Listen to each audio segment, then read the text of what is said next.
Acho que, especialmente como millennials e centennials, deveríamos estar pensando sobre o conceito de descentralização. O mundo digital está realmente muito aberto a isso. Podemos perguntar qualquer coisa a uma nação inteira em 30 minutos, talvez. Então, a ideia de descentralizar o poder e integrar a cooperação para fins comuns é exatamente o ponto. Na verdade, em termos de filosofia, é também o ponto do anarquismo. Porque às vezes as pessoas pensam que o anarquismo é caos total e violência absoluta, mas é algo muito diferente.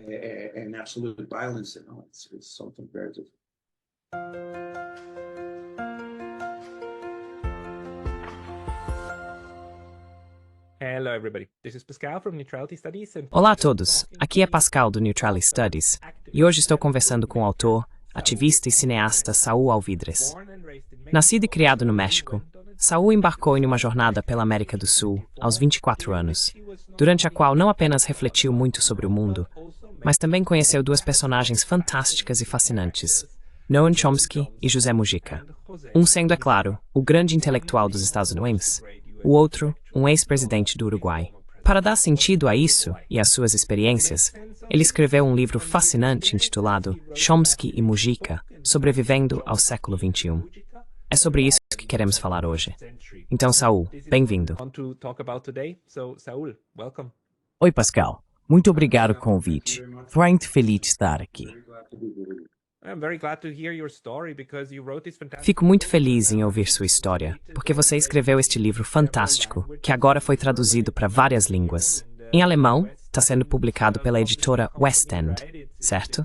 Existe, você me disse, em italiano, português, espanhol, claro, e inglês. E você conheceu esses dois personagens e os entrelaçou com sua própria história, aprendendo sobre o mundo. Você pode nos contar um pouco sobre os dois protagonistas e, claro, o motivo pelo qual escreveu este livro?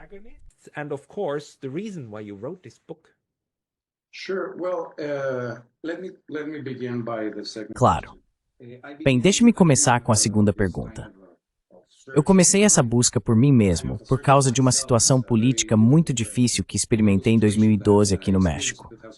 Depois disso, as coisas no México se tornaram muito difíceis politicamente para mim. Então decidi viajar para o Sul, para a América do Sul. Estive lá por quase 6 anos, durante toda a presidência de Henrique Peña Nieto. Senti uma urgência interna de estudar muito, e através dessa experiência, acabei estudando bastante, particularmente sobre Noam Chomsky e Pepe Mujica.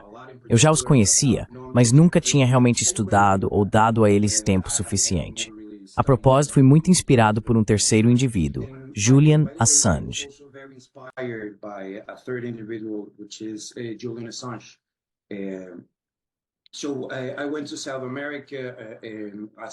Então eu fui para a América do Sul, como disse, estudando muito e também tentando encontrar respostas para algumas perguntas que acabei tendo.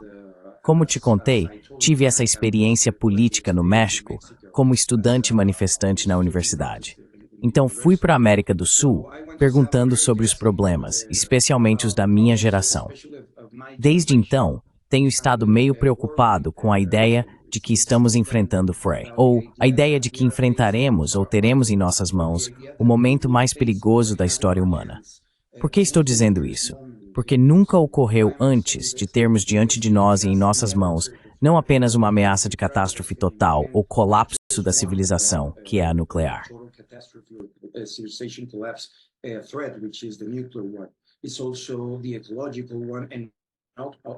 É também a questão ecológica. E talvez uma terceira que poderia ser as disrupções tecnológicas de maneiras que não podemos nem imaginar agora. Com essa preocupação na minha cabeça e no meu coração, eu estava apenas estudando muito. E descobri que Noam Chomsky e Pepe Mujica tinham semelhanças e características muito particulares, especialmente a ideia de que eles estavam dizendo coisas que, apesar de ambos serem figuras muito importantes na esquerda política internacional, eu nunca tinha ouvido antes.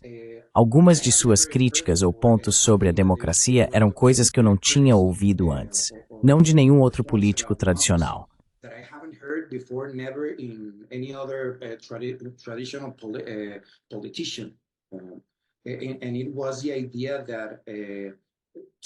E era a ideia de que ir e votar uma vez a cada 4 ou 6 anos, para quem decide todo o resto, não é uma democracia. Isso é algo muito estúpido de se acreditar. E é por isso que Pepe, em particular, é muito consistente ao dizer que deveríamos reiniciar a democracia dos gregos nos tempos atenienses. Então, bem, encontrei essa coincidência no discurso deles. E também percebi que eles nunca estiveram juntos antes. Então pensei que seria incrível. E não sei, cresceu em mim. A ideia, ou para ser muito fofo, é o que aconteceria se conseguíssemos reunir esses caras incríveis que eu mais admirava. Então é assim que começa. Sim.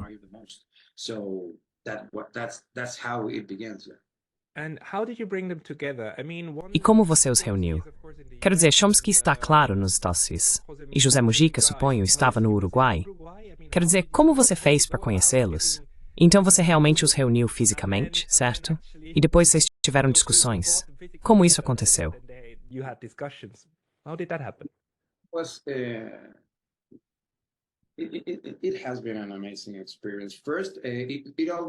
Foi uma experiência incrível. Primeiro, tudo começou no início de 2017 ou 2016. Eu estava morando no Equador naquela época e estava muito entusiasmado com a ideia de reunir essas duas figuras. Então, como eu poderia entrar em contato com eles? A primeira coisa que fiz foi ir ao site do MIT, e lá estava o endereço de e-mail de Noam Chomsky. Então escrevi para ele e, para minha surpresa, não sei se foi no dia seguinte ou menos de 48 horas depois, recebi sua resposta. E fiquei maravilhado, é claro. Então, começamos a ter alguma interação por e-mail, especialmente falando sobre minha experiência política em 2012 no Yossoi 132, um movimento político no qual eu estava envolvido e a razão pela qual tive que deixar o país.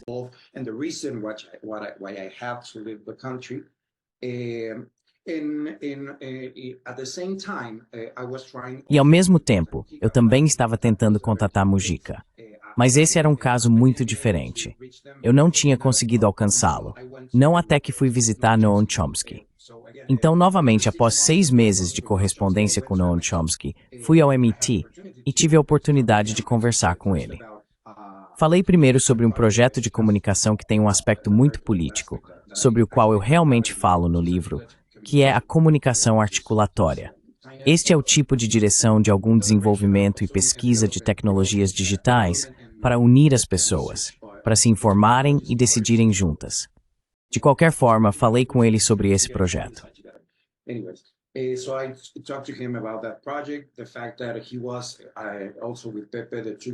O fato de que ele estava, também com Pepe, os 2 caras que eu mais admiro, e que eu tive a ideia de reuni-los em um documentário.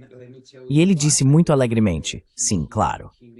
E deixe-me dizer por que acredito que ele disse sim imediatamente. Porque ele e Pepe, e agora vou te contar como tudo começou com Pepe. Antes de eu ir até eles já, claro, se conheciam, não pessoalmente, mas tinham uma admiração mútua, definitivamente. E isso foi algo muito importante para que eles se reunissem. Então voltei ao Equador em agosto, e desde então também tenho tentado entrar em contato com Pepe. Foi quase impossível. Mas no final, voltei ao Equador.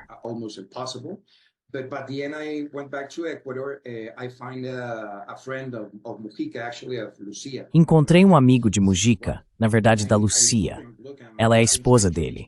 E eu disse a ele, olha, tenho tentado entrar em contato com Pepe sem sucesso. Estive com Noam Chomsky agora mesmo. Ele me disse que gostaria de conhecer Pepe e desenvolver este documentário. E ele disse, não se preocupe. Ele discou um número e me passou o telefone e, para minha surpresa, era Lucia Topolansky, porque reconheci a voz dela, sabe? Então, oi Lucia, aqui é o Saul. Falei com ela sobre tudo o que aconteceu lá no MIT com Chomsky. E 2 meses depois, não, um pouco mais, no dia 12 de janeiro de 2017, fui visitar Mujica. E novamente, falei com ele sobre meu projeto de comunicação.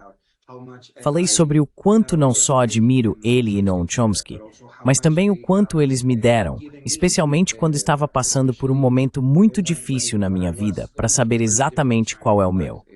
Memechas, também do Nine.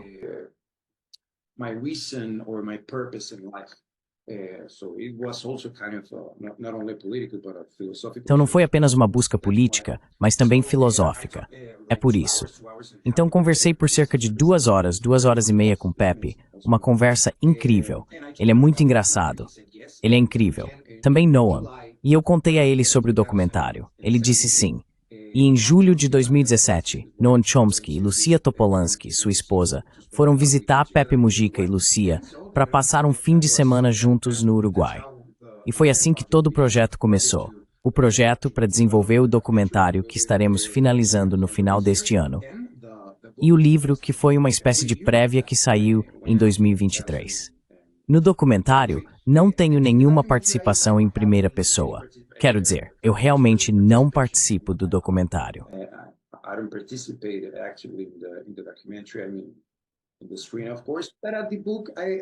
Quero dizer, a tela, claro, mas no livro encontrei a oportunidade de compartilhar um pouco mais, não apenas sobre o que aprendi e vi ao conhecer esses caras incríveis e ao reuni-los, mas também o porquê. Porque, como eu disse no início, tudo gira em torno, quero dizer, nas minhas preocupações, da ideia da minha geração e da responsabilidade da minha geração. E pensei que, se eles foram capazes de me dar tanto para encontrar ou redefinir meu propósito na vida e me sentir forte novamente, talvez pudessem fazer isso com muitos outros millennials e centennials. Então pensei que a ideia do documentário poderia ser o melhor meio, por assim dizer, para compartilhar isso com o mundo. E estamos trabalhando dessa forma.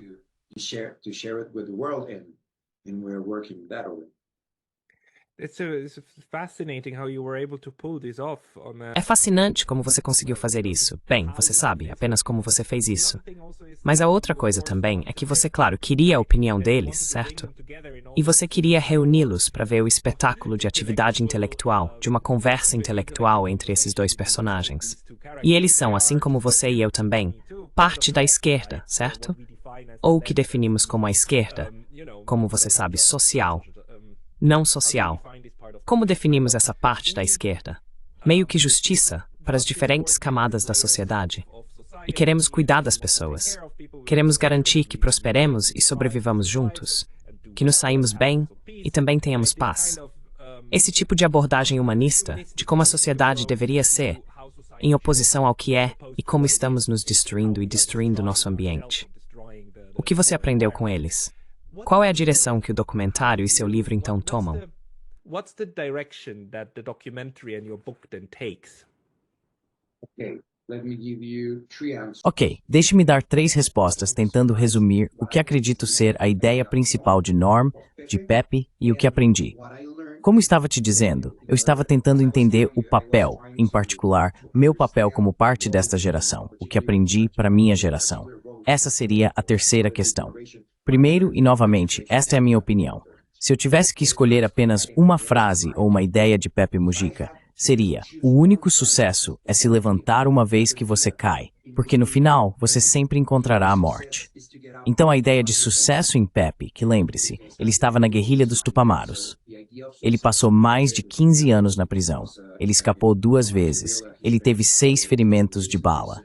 Depois, quando se tornou presidente, ele dominou a arte de se levantar novamente. E essa é a ideia principal de Pepe.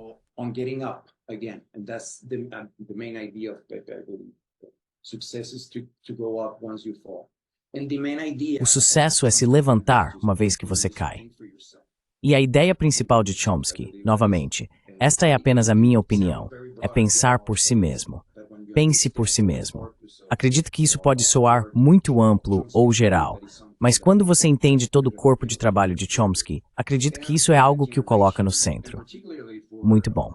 E para minha geração, e particularmente talvez para toda a espécie ou civilização nos próximos 10 ou 20 anos, que acredito serão as décadas mais perigosas da história humana, é a ideia de entender e trabalhar para transferir o poder de decisão diretamente para as pessoas.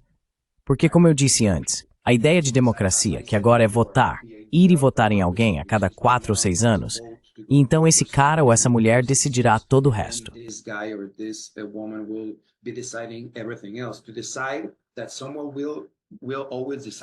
Decidir que alguém sempre decidirá por mim não é decidir de fato. E acreditar que isso é democracia não é apenas estúpido, mas muito perigoso, porque o bloqueio ou resistência mais importante contra essas ameaças de colapso da civilização, que são nucleares, ambientais e tecnológicas, é, na verdade, a democracia. O problema agora é que isso não é uma democracia. Isso é uma plutocracia. O problema é que tão poucas pessoas estão tomando todas as decisões para toda a espécie humana. E essas pessoas estão, é claro, decidindo em termos de suas perspectivas, necessidades e interesses individuais.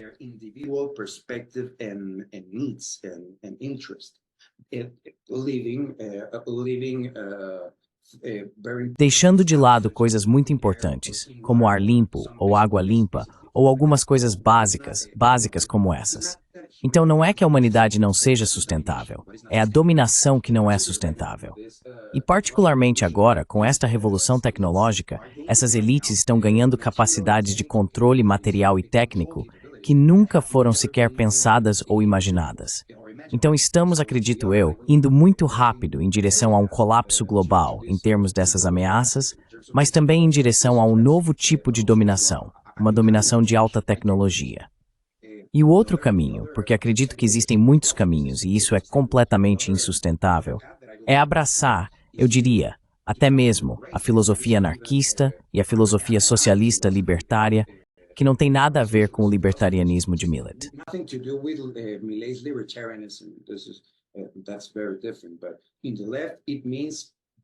Isso é muito diferente. Mas a esquerda significa que somos os mestres de nossas próprias vidas ao participar da tomada de decisões de tudo que nos envolve, o interesse público. Então acredito que para minha geração, essa é a ideia principal. Precisamos transformar essa plutocracia em uma democracia real. Como uma democracia real será no século XXI, é uma resposta que acredito que ninguém tem. Isso é algo que devemos desenvolver. E quando digo transferir poder e tomada de decisão para o povo, claro, não estou dizendo que tudo deve ser feito até amanhã. Precisa ser um processo. Mas acredito que esse é o significado.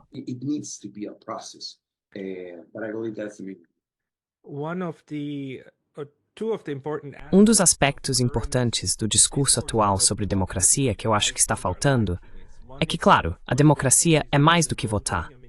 Um pilar muito importante é a separação de poderes, o fato de que você toma e distribui o poder entre diferentes ramos e depois os faz jogar uns contra os outros.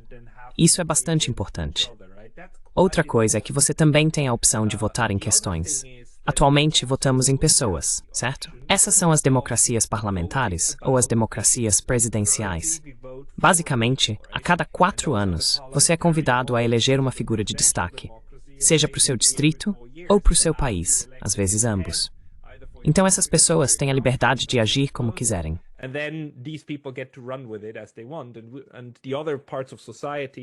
E as outras partes da sociedade, digamos, os líderes empresariais e assim por diante, não têm voz alguma. Isso é o capitalismo funcionando. A Suíça, por exemplo, meu país, tem um modelo de democracia direta, onde as pessoas podem criar leis constitucionais que gostariam de ver aprovadas. E então você tem que perguntar a todos e convencer a todos.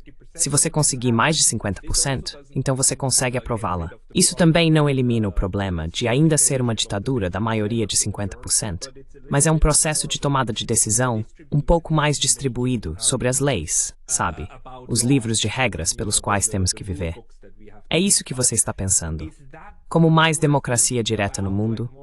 Ou você está pensando na maneira anarquista de se livrar das regras, tanto quanto possível?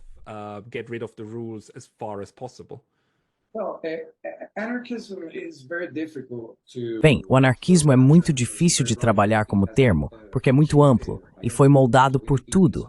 Então, de certa forma, não significa nada. Mas vejo o anarquismo mais como uma filosofia de oposição à autoridade, não como um sistema político. Mas sim, acredito que devemos explorar novamente porque ninguém tem o design perfeito do sistema definitivo. Precisamos descobrir e tentar algumas coisas. Claro, o modelo suíço é algo do qual todos devemos aprender. E claro, o modelo suíço pode ser melhorado for.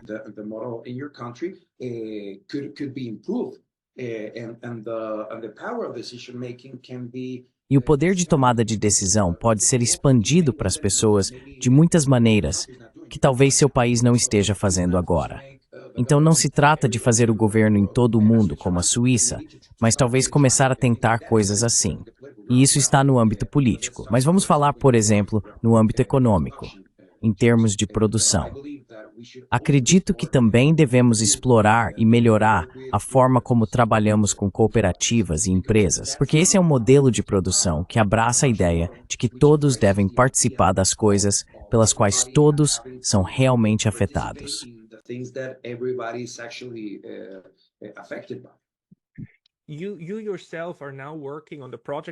Você mesmo está agora trabalhando no projeto, é claro, de transformar esse livro em um filme, no documentário em que você tem trabalhado por muitos anos.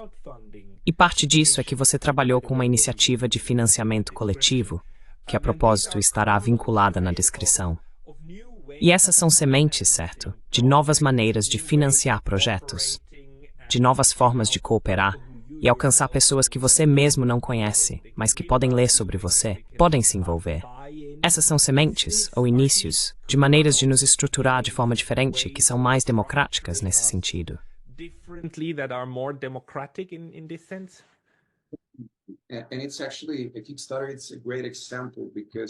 E, na verdade, é um Kickstarter. É um ótimo exemplo porque eu acho que, especialmente como millennials e centennials, deveríamos estar pensando sobre o conceito de descentralização. E o mundo digital é muito aberto a isso. Podemos perguntar qualquer coisa a uma nação inteira em 30 minutos, talvez. Então, a ideia de descentralizar o poder e integrar a cooperação para fins comuns é exatamente o ponto. Na verdade, em termos de filosofia, é também o ponto do anarquismo. Porque às vezes as pessoas pensam que o anarquismo é caos total e violência absoluta. Não, é algo muito diferente.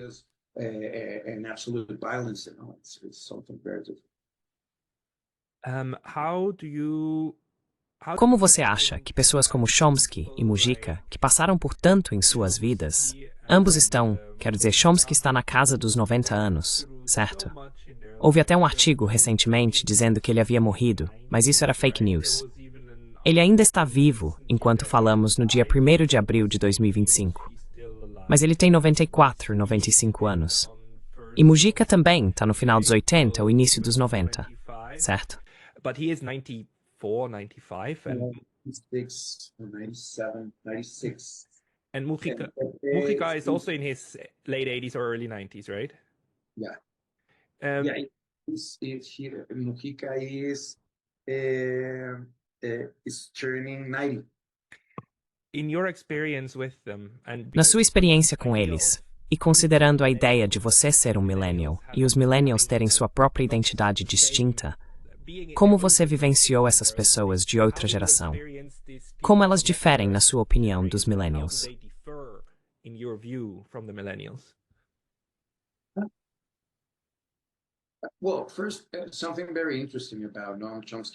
Bem, primeiro, algo muito interessante sobre Chomsky e Pepe Mujica é que, apesar da idade, eles são muito informados sobre o que está acontecendo. Por exemplo, Pepe me disse: eu não tenho e-mail e não participo ou não faço parte do mundo digital, mas estou muito ciente das consequências e das possibilidades que isso abre. Então, apesar da idade, eles são muito engenhosos em conhecimento e no que está acontecendo hoje. Então, sim, eles definitivamente têm. Acredito que Noam e Pepe representam, de certa forma, a esquerda da esquerda, em termos de sua filosofia e da maneira como abordam as coisas. E acredito que essa esquerda da esquerda é algo que, em termos históricos, está muito distante de nós.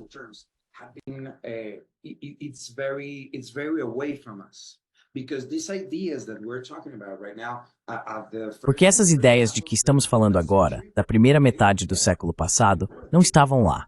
Elas foram debatidas assim.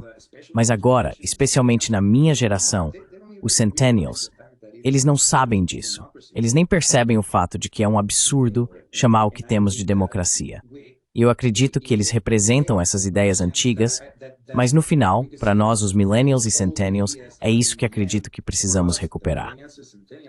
Então sim, eles definitivamente vêm de tempos diferentes, mas representam, acredito, uma das principais coisas que precisamos recuperar para sobreviver ao século XXI.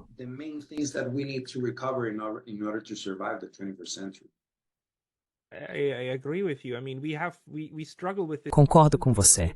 Quero dizer, lutamos com isso constantemente, certo? Toda geração sempre tem que lidar com o fato de que perde o conhecimento e a sabedoria das gerações anteriores. é como um firewall queimando através de nós. E embora tenhamos conhecimento em livros sobre o que foi, não temos experiência de primeira mão disso, certo? Você e eu não sabemos como foi 1968, 1969, como foi o movimento. Só podemos dizer que isso, o que temos agora, não pode de forma alguma ser semelhante ao que tínhamos naquela época. Além disso, o movimento anti-guerra e assim por diante, a maneira como lemos sobre isso, mas pessoas como Chomsky e Mujica, eles vivenciaram isso. Como você acha que podemos preservar parte do que está sendo tirado de nós agora, apenas pela devastação do tempo?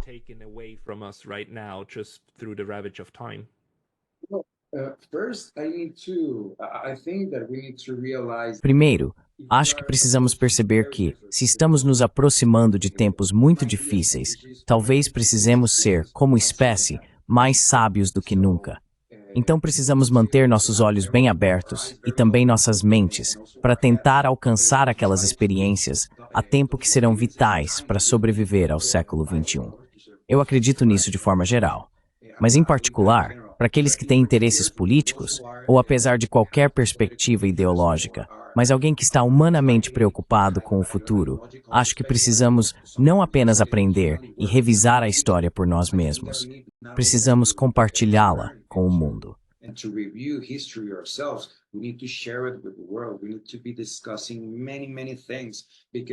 Precisamos discutir muitas coisas, porque agora, basta olhar para as campanhas que acabaram de passar nos Estados Unidos. Tudo era sobre, e não estou dizendo que essas não são questões importantes. Não, claro que não. Mas tudo é sobre minorias trans, migração, armas às vezes, e é isso. Essa é a diferença entre republicanos e democratas. Acho que temos que discutir massivamente outras coisas, particularmente como lidamos com o poder e quem lida com o poder.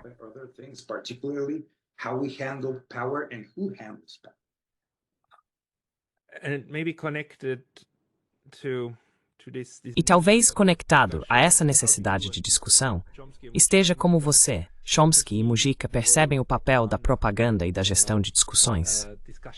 Chomsky, junto com Herman, é claro, escreveu aquele livro fundamental sobre a fabricação do consentimento. Isso ainda aparece nas discussões dele com Mujica, sobre como as sociedades também estão sendo impulsionadas por narrativas para desenvolvimentos positivos ou negativos. Positive or negative developments. Sim, e particularmente, como você sabe, esse trabalho de Chomsky é do final dos anos 70, 78 ou 79. Bem, é claro, esse é um tópico muito importante. Chomsky falou sobre isso à luz dessa nova revolução tecnológica. Então, Pepe e Chomsky continuaram discutindo os perigos que a tecnologia representa em termos de controle massivo das pessoas, especialmente através das tecnologias digitais. Mas Chomsky também disse que devemos levar em conta que não é que a tecnologia seja ruim em si mesma. A tecnologia, ele disse, é como um martelo. Você pode usar um martelo para esmagar a cabeça de alguém, ou pode usá-lo para construir uma casa.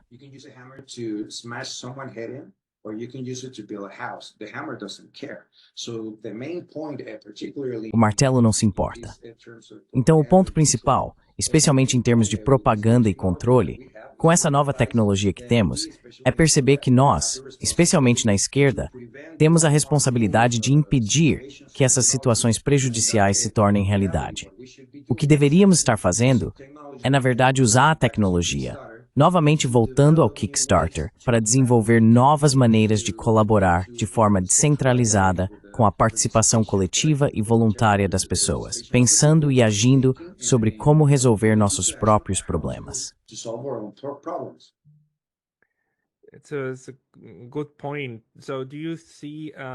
É um bom ponto. Então você vê uma maneira de usar essa narrativa para melhorar a situação no século XXI? Como podemos criar narrativas positivas e empoderar as pessoas, em vez de criar aquelas que as colocam em pequenas gaiolas?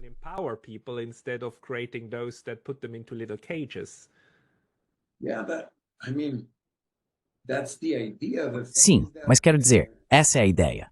A questão é que algo que Pepe costumava dizer é a ideia de tentar trabalhar com pessoas que pensam como você ou têm semelhanças para desenvolver grupos. Quero dizer, deveríamos estar agindo, mas deveríamos estar agindo juntos. Agora, Um problema muito profundo que encontro na esquerda política, em toda parte no México e em qualquer lugar do mundo, é o fato de que todos estão preocupados em ganhar as próximas eleições e tentando se manter no meio entre as forças econômicas e o eleitorado, mas não pensando em ser um cidadão do mundo.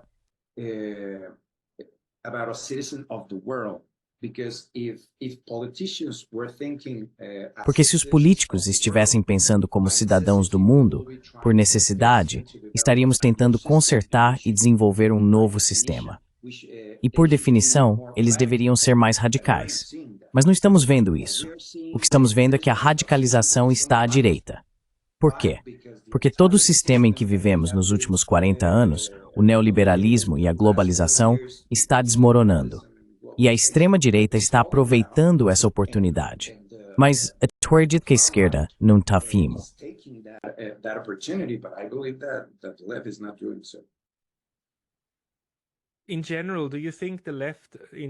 Em geral, você acha que a esquerda na Europa está mais ou menos morta? Pelo menos a esquerda tradicional? Os social-democratas, na Suíça, na Alemanha, e partidos semelhantes em toda a Europa, estão mais ou menos mortos. Pelo menos em termos dessas ideologias centrais de pacifismo, e talvez algum anarquismo radical, como a maneira de tentar tornar o mundo um lugar melhor. Muito disso se foi. Ainda está presente em algumas margens, em partidos menores como a esquerda. Mesmo eles, até certo ponto na Alemanha, desapareceram. Existem partidos menores que têm isso, mas o partido principal se foi. E quanto à América do Sul, ainda existe um movimento socialista de esquerda propriamente dito? Ou isso também é algo da geração de Chomsky?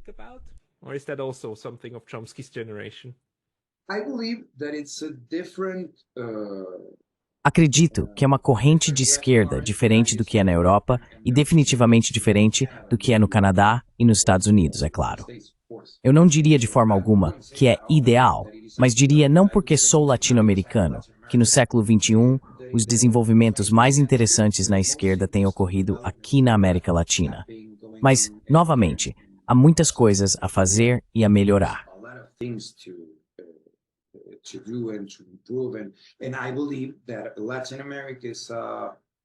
E eu acredito que a América Latina é uma terra fértil para desenvolver e reconstruir não necessariamente o discurso anarquista, mas uma versão mais atraente e atualizada. Acho que podemos atualizar essas ideias com as circunstâncias tecnológicas e até com algumas tendências, como, por exemplo, blockchain e a ideia de descentralização. O blockchain tornou possível espalhar a conscientização política para pessoas que não estavam buscando por isso, e elas a abraçam. Não estou dizendo que essas são pessoas de esquerda, a esquerda política, de forma alguma, ou talvez não necessariamente, mas poderia ser. No entanto, acredito que há muitas maneiras de avançar nesse sentido.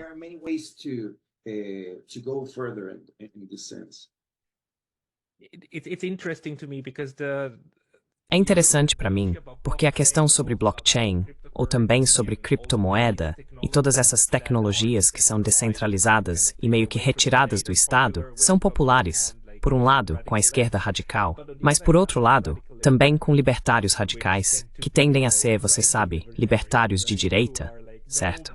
Que são como nenhum controle estatal, de forma alguma, mercados livres acima de tudo, e controle total livre. Então a lógica do monopólio-oligopólio. Como você faz sentido disso? How do you make sense of this? Acredito que isso tem a ver com o que estávamos discutindo anteriormente.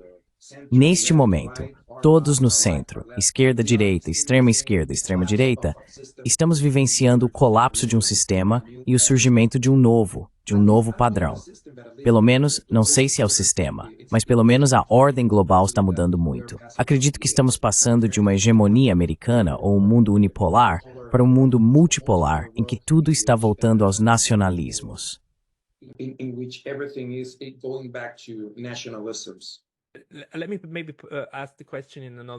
Talvez eu deva fazer a pergunta de outra forma. Já que estamos vendo o colapso de uma forma de estrutura mundial, a forma como costumávamos operar, e também as ideias de globalização que costumávamos seguir, e estamos vendo algumas novas estruturas emergirem, especialmente na América do Sul, que se integra muito com os BRICS, certo? E esse novo clube de países, e essa nova forma de fazer as coisas. E essa nova forma, em grande medida, também é uma forma de esquerda. Quero dizer, não vamos esquecer que a China ainda é um país comunista, embora funcione como uma economia de mercado. E a chefe do Banco dos BRICS é Dilma Rousseff, a ex-líder de esquerda do Brasil. Isso também é como uma nova forma de política global de esquerda, uma internacional de esquerda que estamos vendo surgir. Ou estou indo longe demais? International that we're seeing arising, or am I going too far? No, I believe that the left has. Não, eu acredito que a esquerda tem um papel muito importante, como você descreve. Mas eu diria que mais do que a esquerda, é o Sul global para mim. E eu acredito que devido à situação histórica atual do Sul global, precisamos abraçar muitas táticas ou ideias de esquerda para confrontar o Norte. E eu acredito que há uma grande oportunidade aí. No entanto, por exemplo, você mencionou a China. A China está fazendo grandes avanços em muitas coisas. Na verdade, internacionalmente, acredito que eles são menos imperialistas do que os Estados Unidos e têm coisas muito interessantes. Mas todo o poder e a forma centralizada de sua estrutura não é exatamente o que deveríamos estar buscando, eu acredito. Mas, novamente, precisamos descobrir e tentar coisas novas. Mas o problema é que o que estamos discutindo agora, a ideia de uma democracia na qual estamos realmente participando, não está em debate de forma alguma.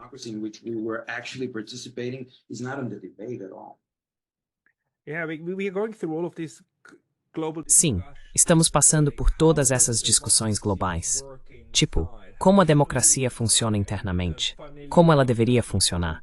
E, curiosamente, as pessoas que gritam democracia, democracia mais alto, são muitas vezes as que a minam. Se você olhar o que aconteceu recentemente na Romênia, e se você olhar o que está acontecendo agora na França, onde o líder do maior partido, mesmo sendo um partido de direita, agora está impedido de participar das eleições presidenciais. Isso é feito pelas pessoas que dizem que precisamos defender a democracia. By the people who say like we need to defend democracy. At the same time, the country most Ao mesmo tempo, o país mais criticado por ser antidemocrático, a China, é aquele que continua dizendo nas Nações Unidas que precisamos ser mais democráticos. Não devemos interferir nos assuntos uns dos outros. Então, obviamente temos ideias diferentes. Muitas pessoas me dizem, Pascal, pare de falar sobre esquerda e direita. Essas duas categorias não fazem sentido. E eu concordo até certo ponto. Por outro lado, ainda precisamos entender o mundo e, de alguma forma, compartimentar as coisas. Então você acha que estamos passando por uma revolução na maneira como pensamos sobre as forças que nos influenciam, interna e externamente, na política? pull on us inside and outside in politics? I believe, sadly, Eu acredito, infelizmente, que não estamos necessariamente vivenciando uma revolução.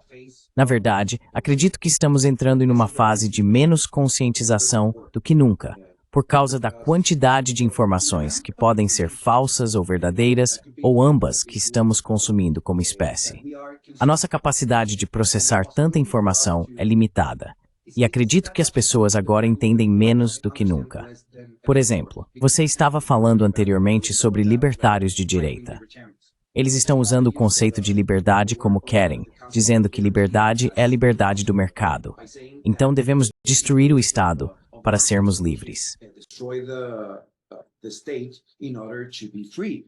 What would happen? Well, we have O que aconteceria se jogássemos esse monopólio? Bem, você sabe o que vai acontecer. Quem tem mais dinheiro vai ganhar. Então, esse é o pior tipo de tirania. Esse é o problema.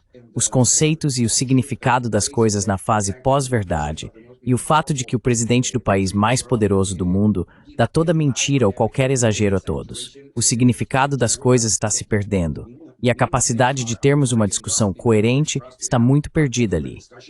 Então, acredito que especialmente a geração mais jovem tem esse trabalho contra nós de forma muito intensa. this work against us very hard. Right.